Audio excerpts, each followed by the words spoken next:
Gilberto Freire, o antropólogo e sociólogo Gilberto Freire, nasceu no início do século passado, em 1900. Ele estaria fazendo 120 anos. Teve uma vida longa, viveu até um pouco mais dos 80 anos e escreveu uma obra fundamental sobre o Brasil. Essa obra, que começa quando ele tinha apenas 22 anos, mas ela se adensa mais quando, aos 33 anos, ele surpreende toda a intelectualidade brasileira ao apresentar o Casagrande Senzala, que já nasce como um clássico. Para entender a complexidade desta figura, o jornalista e historiador Mário Hélio escreveu um livro fundamental, O Brasil de Gilberto Freire, uma introdução à leitura de sua obra. Esse livro foi escrito há 20 anos, foi lançado em 2000, mas ele continua atual. Nessa nova edição, que ele não teve praticamente nenhuma modificação, apresenta Gilberto Freire como homem e como escritor, e junto, claro, a sua grandiosa obra. Mário, bom, falar de Gilberto Freire é uma fala curiosa, porque é sempre desafiante, né, pelos vários aspectos que a gente pode abordar do Gilberto Freire, pela inquietude que ele sempre teve com relação a tudo, né, e pela grandeza da obra dele em todos os sentidos. Mas você está relançando um livro que é um livro curioso, que é O Brasil de Gilberto Freire, né? Uma introdução à leitura de sua obra, onde você faz uma análise da obra do Gilberto Freire, mas uma análise muito didática, né? Quais os caminhos que são possíveis traçar a partir da obra do Gilberto Freire. É um livro que tem 20 anos, né? Mas você pouco mudou da nova edição, né? Como é que foi rever esse texto agora também? Interessante, não é? Quando nós escrevemos um trabalho, e eu posso até fazer um paralelo com o que o próprio Gilberto Freire fazia com os livros dele antigos, cada autor e cada texto, na verdade, você é escritor também e sabe como é isso, às vezes nós escrevemos um texto recente e sentimos quase que imediatamente a necessidade de modificá-lo, de melhorá-lo até, a famosa edição revista, aumentada e melhorada, uma coisa assim. Então, quando a CEP tomou a iniciativa de fazer uma nova edição, esta foi uma primeira ideia que eu tive, não tanto quanto a retificar ou alterar alguma coisa do conteúdo, e sim no sentido de torná-lo ainda mais didático, ou seja, tornar a abordagem ainda mais clara, ainda mais fácil.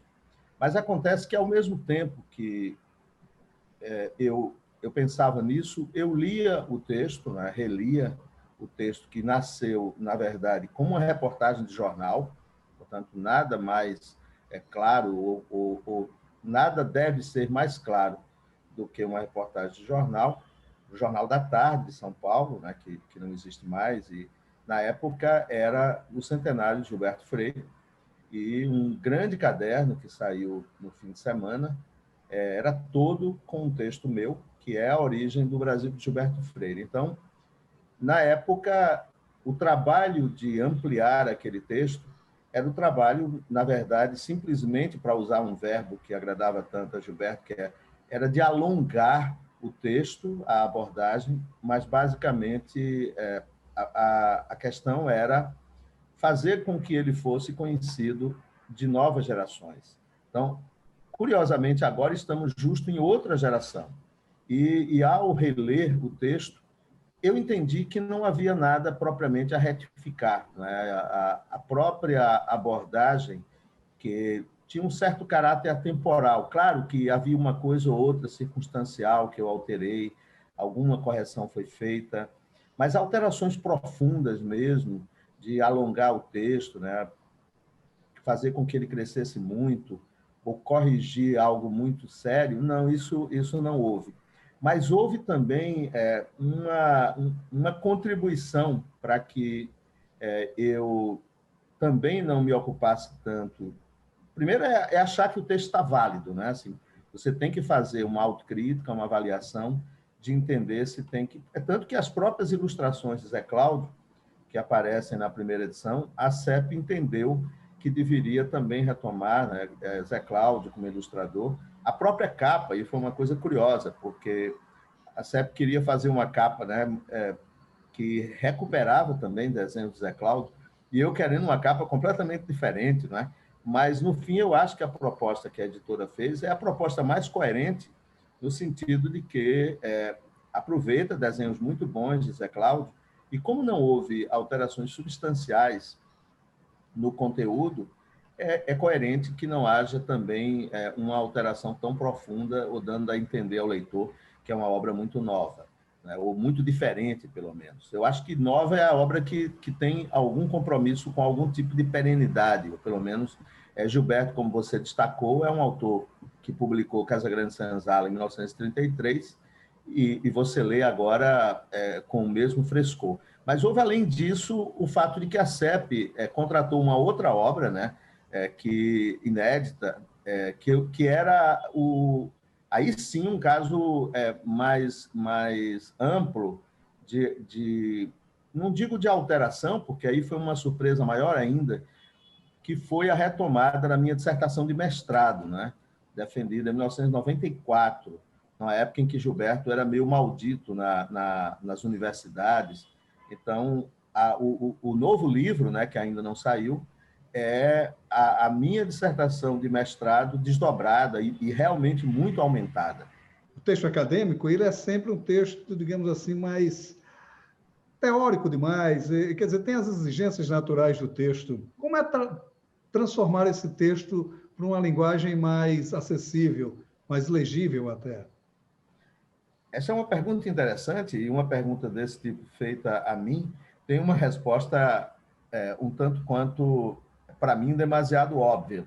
Porque eu digo demasiado óbvia para mim, mas não para ti nem para o teu público?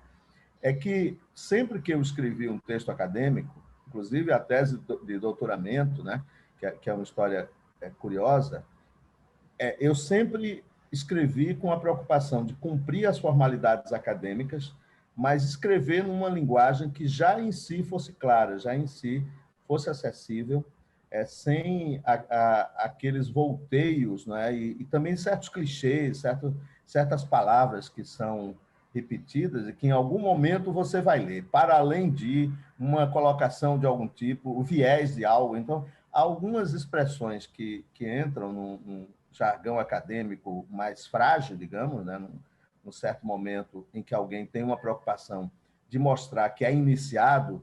Então, ao invés de mostrar que é iniciado de uma forma inteligente, né, mostra utilizando certos clichês que a academia adota num certo momento. A mesma coisa em relação a autores. Há autores que, num determinado momento, né, são moda, sempre citam, uma época era Bourdieu, ou seja, Bourdieu, tu escrevias um texto, né, sobre o que fosse, teria que mencionar, não é, uma abordagem de Bourdieu ou os frankfurtianos. Eu me lembro que uma vez eu ia dar um curso de História da Cultura e uma aluna, quando viu a bibliografia, eu pensei que incluiria na bibliografia, estariam incluídos os frankfurtianos. Eu digo, olha, eu não incluí de propósito, porque eu achei que vocês já tinham lido tudo, né? Deles não se citavam, né? Que era tanto moda na academia. Então, o normal, para não fugir da tua pergunta, ao retomar uma tese naquele sentido mais pesado de uma linguagem, né? Dura, numa linguagem de fato áspera, tentando imitar as ciências exatas, né? Porque o engraçado é que isso é uma tentativa das ciências humanas, muitas vezes, de fazer com que parece que a linguagem, quanto mais áspera, quanto mais árida, seria melhor, seria mais científica. E, na verdade, nós sabemos que não é bem assim.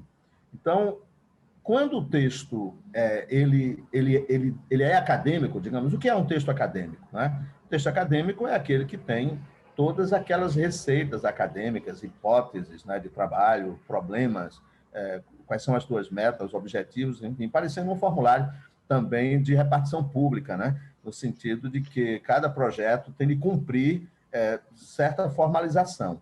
E a forma de abordar, por exemplo, Maurício Melo Júnior. Então, segundo Melo Júnior, o sol no Recife nasceu hoje às 5h30 da manhã, não é? Então, eu tenho que apoiar no argumento, não é? Tudo que eu digo, mesmo as coisas mais simples, às vezes. Quer dizer, isso eu estou, claro, que caricaturando a partir dos aspectos excessivos, as coisas mais excessivas. Então, alguém que vai retomar um texto que tem esses excessos acadêmicos, porque são exigidos, não nos esqueçamos que uma tese tem, no máximo, 3 leitores ou 5, né? Normalmente, esse é o contingente de leitor, de iniciados, né?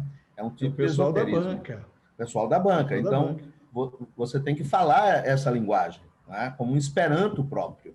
Então, é aquele esperanto que é reconhecido e que, se você foge daquilo, você pode ter sérios problemas, né? Porque, enfim. Então, tirar tudo, é um pouco como aquela história do escultor popular, né?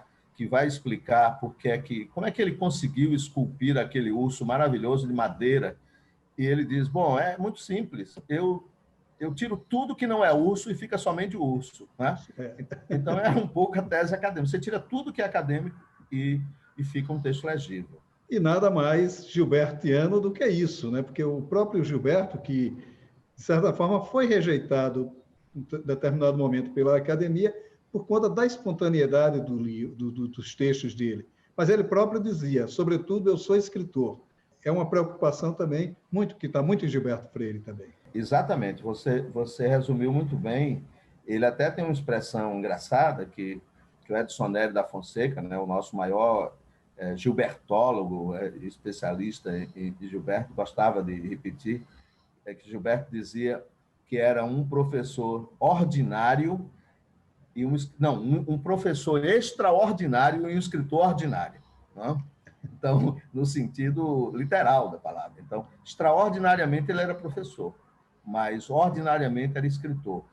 Ora, a própria dissertação de mestrado, né, e era isso que eu falava do que acontece quando você retoma um texto antigo. No caso de Gilberto, ele retomou a dissertação de mestrado já bastante maduro, né, quando sai a tradução para a língua portuguesa, porque essa dissertação, Vida Social no Brasil, nos meados do século XIX, né, foi uma dissertação defendida em Nova York, né, enfim, nos Estados Unidos, em 1922.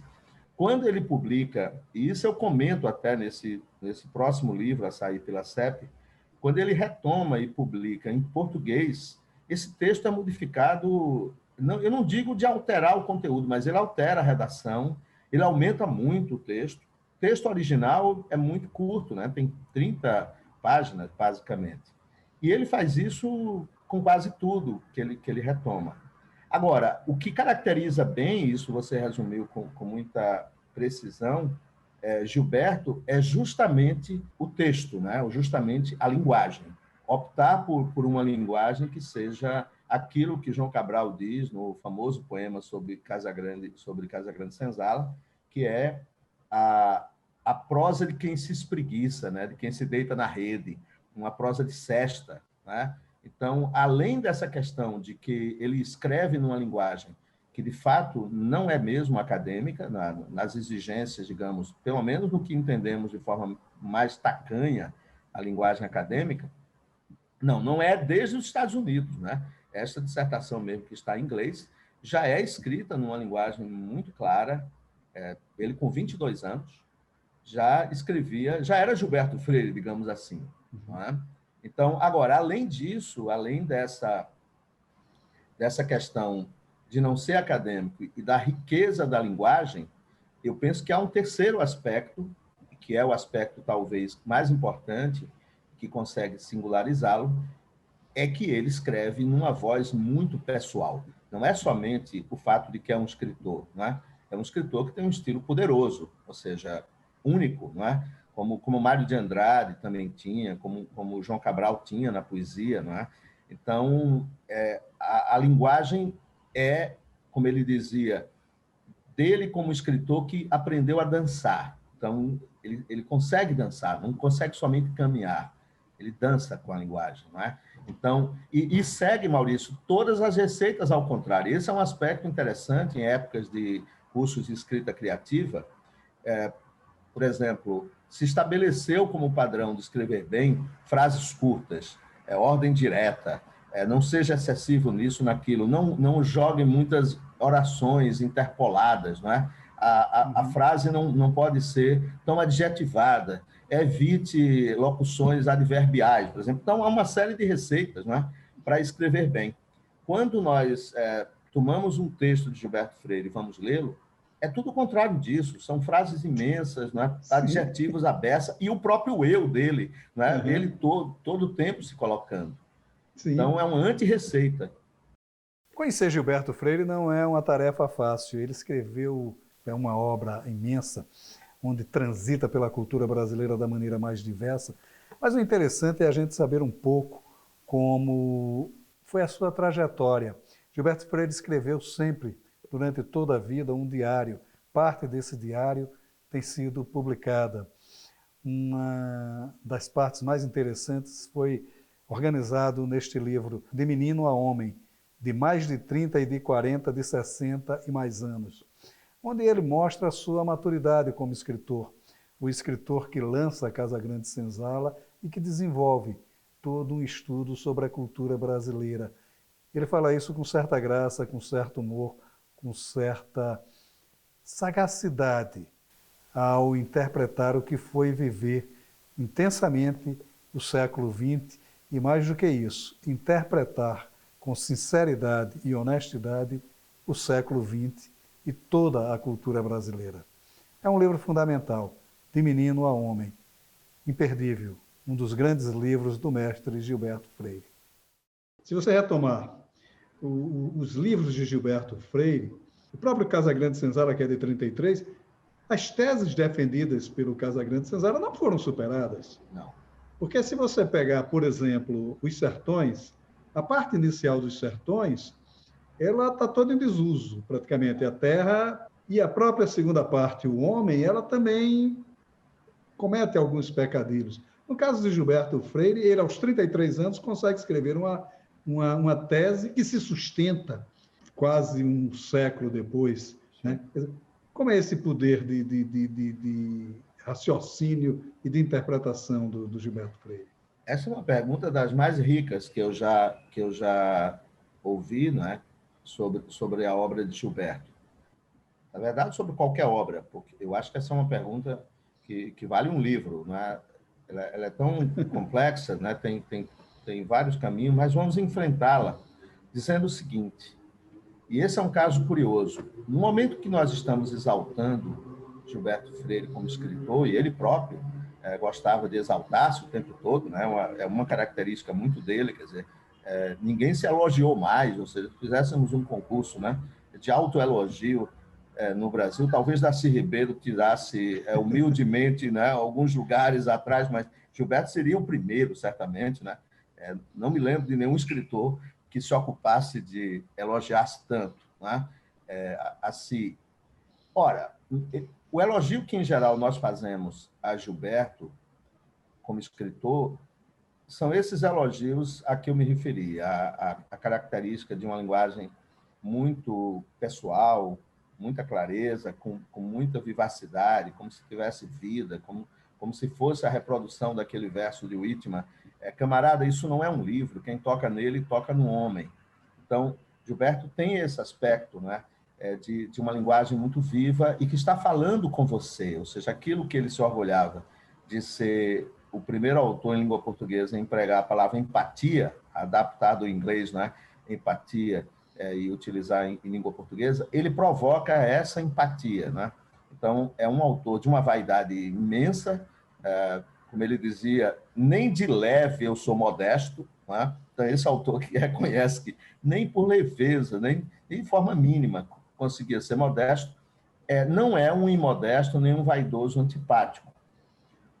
Mas quando nós observamos as características que, em geral, nós valorizamos no escritor, por exemplo, vamos citar um caso de um autor que você conhece muito bem e que aparece nas letras de uma forma inesperada, escrevendo, falamos em textos acadêmicos, escrevendo algo que tem para a repartição pública talvez a mesma chatice de uma tese na academia, que é um relatório de trabalho, um relatório de prefeito de Palmeira dos Índios, né? Estamos falando de Graciliano Ramos. Então, Graciliano Ramos escreve um texto absolutamente leve, irônico, né? Bem-humorado, sobre um relatório verdadeiro, né? Com cifras e tudo, de uma administração de prefeito. E que é a maior lição de moralidade pública. Ainda tem isso. É uma lição de ética, de moralidade pública, né? Quando falamos de ética na política, todos deveriam reler os relatórios, né, de Graciliano. Então, ora, Graciliano se lança como um escritor, pelo menos alguém, olha, tem um escritor aí, alguém que escreveu, né, esses relatórios. Então, essa história é bem conhecida, sobretudo dos admiradores de Graciliano Ramos, como nós. E, ora, os relatórios projetam Graciliano, alguém diz, olha, tem um romance secreto. E aí, Vidas Secas, Caetés, enfim, todo aquele mundo, não é, que surge depois dos relatórios. Graciliano se notabiliza como um escritor de ficção, como um grande romancista, né? Sobretudo, tem um livro de memórias também precioso, mas é, sobretudo, o grande autor de clássicos modernos. Gilberto Freire é exatamente o contrário, ou seja, a grande qualidade do texto dele não é o texto de ficção, e ele publicou texto de ficção, publicou poesia, né? Publicou 2 seminovelas, como ele chamava, e talvez poesia, quer dizer, os próprios títulos já designam que é uma experiência incompleta. Então, ele não escreve nunca quase ensaio, talvez ensaio, né? Então, o ensaio é o gênero por excelência dele. Ele escreveu quase política, né? Quase política, exatamente. Então, por quê? Porque era um político pela metade, né? E não só apenas porque teve um só mandato, mas porque, de fato, ele não tinha uma grande vocação para a política. Mas tinha grande vocação para ensaísta, que este é o gênero. Ora, a sua pergunta é: o que é que faz com que um autor com tanta capacidade como Gilberto, e havia outros contemporâneos dele, mas ele sobreviva e outros não? O que faz com que as teses dele sobre raça, sexualidade, organização social, enfim, uma série de teses sobre o Brasil, são várias, que são tão profundas e tão atuais que incomodam a todos, de direita ou de esquerda, né, de qualquer lado. Quer dizer, quando se pensa que ele é um autor de direita, né, ele vai com teses anárquicas, com teses que na época ele era acusado de ser comunista, né? Chegou, como nós sabemos, a ser acusado disso. Então, por que é que eu destaco esses aspectos paradoxais, né, nessa obra? É porque a grande força, e isso sim é a resposta à sua pergunta, o que faz com que Gilberto seja de fato genial e os seus contemporâneos não, são apenas racionais, são apenas cartesianos, né? São apenas da escola sociológica paulista, né? Digamos assim, antes ou depois ou durante, né? São apenas sociólogos, né? São apenas esforçados sociólogos, muitas vezes, esforçados antropólogos, mas não são antropólogos geniais, nem sociólogos geniais, é a imaginação científica. Então, paradoxalmente, a imaginação literária de Gilberto Freire é muito frágil, mas a imaginação científica, a imaginação social, né, a imaginação humanística dele, a intuição até, a capacidade de ver longe, e, curiosamente, a partir da análise, ou seja, é uma fusão muito peculiar entre essa imaginação e um estudo obsessivo de muitas fontes, porque, diferentemente do que os seus antipatizantes, não é? Tentam mostrar, Gilberto não só tinha excesso de métodos, como excesso de bibliografia, excesso de fontes, e uma outra coisa curiosa que tem a ver com o método dele, que é a tentativa radical de empatia, de se colocar de fato na situação. Não é? Me lembra um pouco aquela passagem tão extraordinária de Flaubert, quando Flaubert vai explicar como é que escreveu Salambô, aquela história, né, do que é um romance histórico, enfim, bem diferente do que gostava Gilberto, que não gostava de romance histórico. mas gostava da história, né? Eu trato de defender que ele era, sobretudo, um historiador. Ele diz assim: você sabe quanto ou quão preciso é estar triste um homem para conseguir ressuscitar uma cidade? Então, o que faz Gilberto é um pouco esse trabalho de ressurreição. É uma tentativa incrível de estar presente em 1532, que é quando começa a Casa Grande Senzala. Está lá, presente, não é? Vendo aquelas situações. Ele era um escritor que a gente poderia dizer essencialmente visceral, né? Ele está no cerne visceral mesmo da coisa. É. Mário, a gente ficaria aqui horas e horas falando de Gilberto Freire, porque a riqueza dele, a grandeza dele é imensa, né? Claro. Mas foi um prazer conversar com você e muito sucesso para esses novos livros sobre Gilberto Freire. Quero lê-los. Obrigado, Maurício. Sucesso a você também. Parabéns pelo programa.